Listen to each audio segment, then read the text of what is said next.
با برنامه خبری رادیو زود خوش آمدید. من شاله گلخوجه هستم. سلام. در برنامه امروز 5 انور این موضوع‌ها را داریم. بعد تقریبا یک سال تنفس میان تاشکند و دوشنبه پرواز چارتری انجام شد. انشالله رها خوب شده، کسالات دفع شده رفت. اومده استیم یک دیدار غنیمت. محله که در نویه رودکی مکتب نداشت اکنون به طبیعت شهر دوشنبه گذشت. آیا صاحب مکتب می شوند؟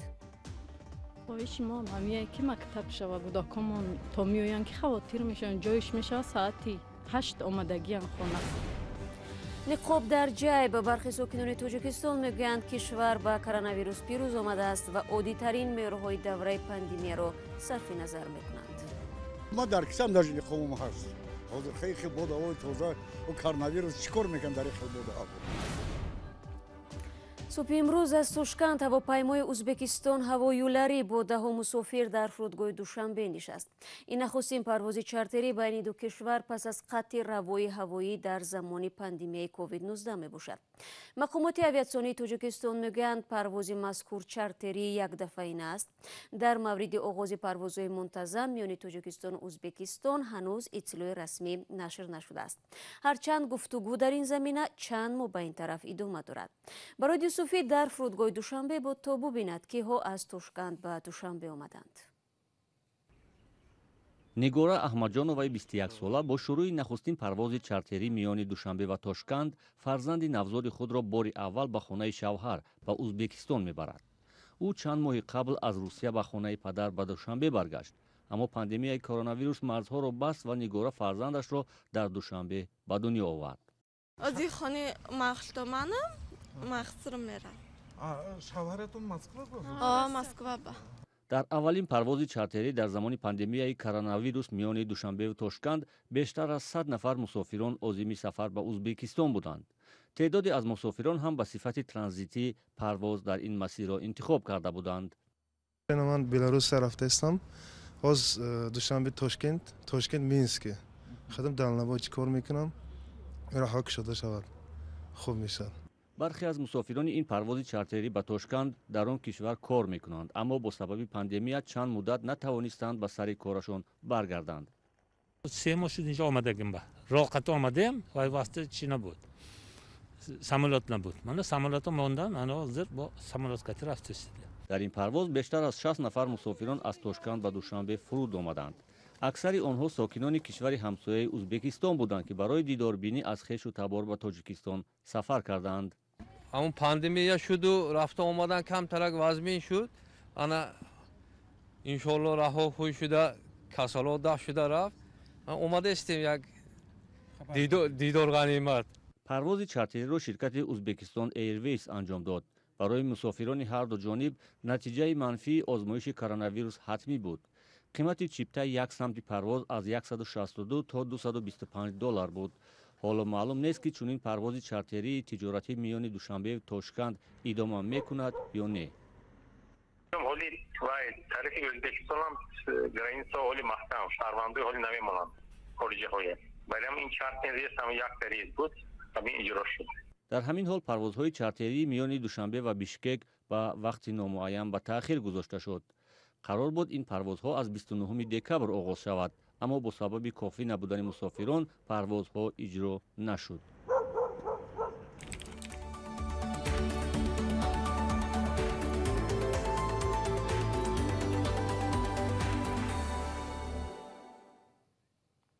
ساکنان محله بزرگی که قسماً به نویه رودکی و هم شهر دوشنبه داخل است میگویند چند سال می شود از نبود مکتب اذیت میکشند. محله ارباب خاتون بیش از 10,000 اهالی اما همگی یک مکتب دارد. به قول مسکونان گاه رفتن به مکتب‌های دور برای کودکان با فاجعه هم انجامیده است. مقامات نویه سینوی شهر دوشنبه در صحبت با علیشیر ظریفی و شهلوی عبدالله وعده دادند که این مسئله را میآموزند. محله ارباب خاتون ناحیه سینا. کمبود مکتب والدین صدها خواننده را در این محل نگران کرده است. ساکنان این محله شهر دوشنبه میگویند طی 4 سال اخیر از مقامات پی هم طلب بنیادی مکتب را برای فرزندانشان دارند. زیاده از 1200 نفر خواننده از همین محله ما، محله کنستیتوسیا در نزدیکی ها یگان مکتب نیست که فرزندان ما در اونجا رفته تحصیل کنند. این رئیس محله را بنیاد یک کارخانه که به گفته ساکنان میبایست جای آن مکتب بنیاد شود بیشتر به تشویش گذاشته است. همین زمینه قریب 3 گکتار زمین امیره ساختمان کرده شدند. با یک گفته که اینجا در زاودی پلاستیک میشده است. والدان خواننده ها از آن نگرانند که فرزندانشان همه روزه با خطر روبرویند. زمستان پیاده میروند میآیند. رای چهارراه بیزه بگوده کده. خواهش ما هم همیه که مکتب شوه گودکمان تا میآیند که خواتیر میشن جایش میشه ساعتی 8 آمدگی خانه پوشون تری آب. بازدید ما از مکانی که ساکنان میخواهند در آنجا مکتب بنیاد شود نشان داد. حالا کارهای آمادگی برای بنیادی کارخانه شروع شده است. مقامات ناحیه رودکی و سینای شهر دوشنبه از ساختمان کارخانه نو بنیاد در محله ارباب خاتون اظهار بیخبری نمودند، ولی قول دادند که این مسئله را مورد آموزش قرار میدهند. در ریاست معارف ناحیه رودکی گفتند در مجموع در ارباب خاتون یک مکتب الکی فعال است، ولی با بنیادی منزل‌های نو و افزایش اهالی مشکلی دسترسی خواننده ها به مکتب پیش آمده است. ده‌ها که نو بنیاد بسیار شدگی ایسونش این طرفی رو بزرگی وایای این طرف ده فقط همون ده‌های نو بنیاد قریب پیدا شدگی جای ساختمان مکتب نیست. با گفته این مسئول شروع از 1 ینوار سال جاری محله ارباب خاتون پوره به حدود ناحیه سینای شهر دوشنبه گذشت و آنها باید به این مشکل رسیدگی کنند. در همین حال در حکومت ناحیه سینا گفتند مشکل دسترسی خواننده های این محله را مورد آموزش قرار می دهند. طبق اطلاع رسمی در تاجیکستان حدود 4000 مکتب فعال است که در آنها بیش از 2 میلیون خواننده تحصیل می کنند. شما برنامه خبری رادیو آزادی را تماشا دارید. تا چند روز پیش در مرکز شهرک سامانیون نویه رودکی یک توقفگاه فعالیت داشت، ولی با علت غیر قانونی بودن و پیش آوردن مشکلات در حرکت نقلیات مقامات آن را بستند. با آنکه ایستگاه تاکسی ها دورتر برده شد، ساکنان میگویند نمیتوانند با خریدهایشان از نقلیات استفاده کنند. برای صوفی موضوع ادامه میدهد. бастани таваққуфгоҳи мошинҳо дар назди бозори марказии шаҳраки сомониёни рӯдакӣ бархе сокинонро нороҳат кардааст. онҳо мегӯянд аз ин ба баъд маҷбуранд ки барои пайдо кардани таксӣ молу колои харидаашонро бардошта ба гӯшаҳои мухталифи шаҳрак раванд. سرگردان اوجا میریم اوجا میکنیم تورد میکنیم نمیدونم یک جای معین ندارم. аз таваққуфгоҳи назди бозор дар шаҳраки сомониён асосан таксиҳои хусусӣ истифода мекарданд ки аксарият фаъолияти расмӣ надоштанд. ин таксиҳо ба самтҳои мухталифи ноҳияи рӯдакӣ ва шаҳри душанбе мусофиркашонӣ мекарданд ва аммо қимати роҳкирояшон назар ба таксиҳои расмӣ арзонтар буд. چش بزرگ باشه لغزه چشتر نقد بود همه برامدن چواشده میرفتیم اونجا میومدیم اینجا بار میکنیم اگه سیده رفتیم.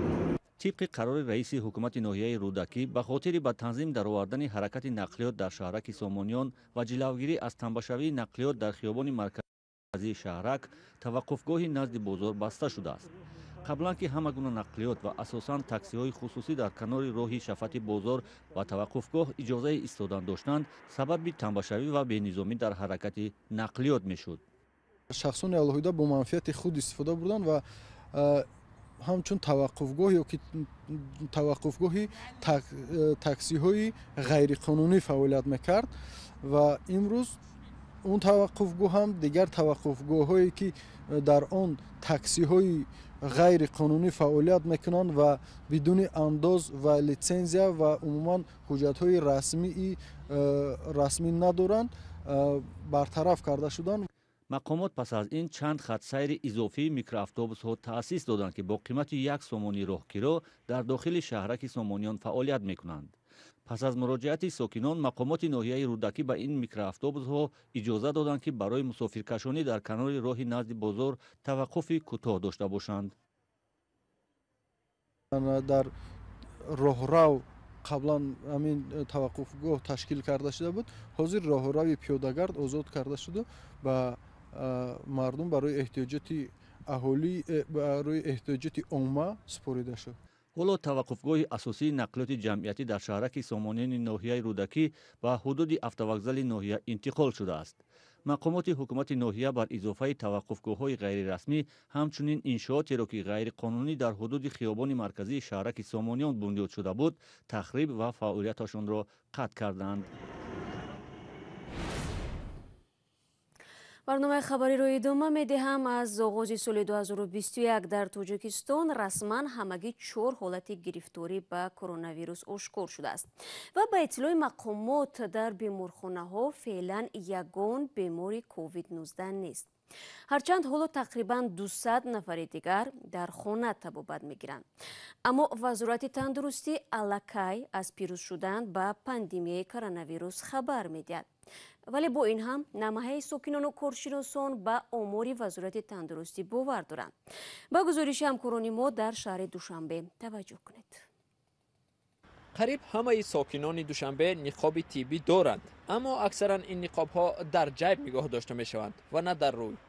онро бештар сокинон барои ворид шудан ба муассисаҳои давлатӣ, мағоза ва нақлиёти мусофирбар истифода мекунанд. насиб бошад коронавирус касал нест дар Душанбе, ҳама сог, саломат. Нигде не был, только на улице был. И маску не носил, а так есть. О, ма дар кисам даже ниқобам ҳаст. ҳозир хеле бод ҳавои тоза, коронавирус чӣ кор мекунад дар хел бод ҳаво? масъулони вазорати тандурустӣ агарчи таъкид мекунанд ки расман дар беморхонаҳо ягон гирифтори коронавирус нест ва аз ғолибият ба ковид хабар медиҳанд, аммо аз чунин муносибати сокинон бо ниқоб изҳори нороҳатӣ мекунанд.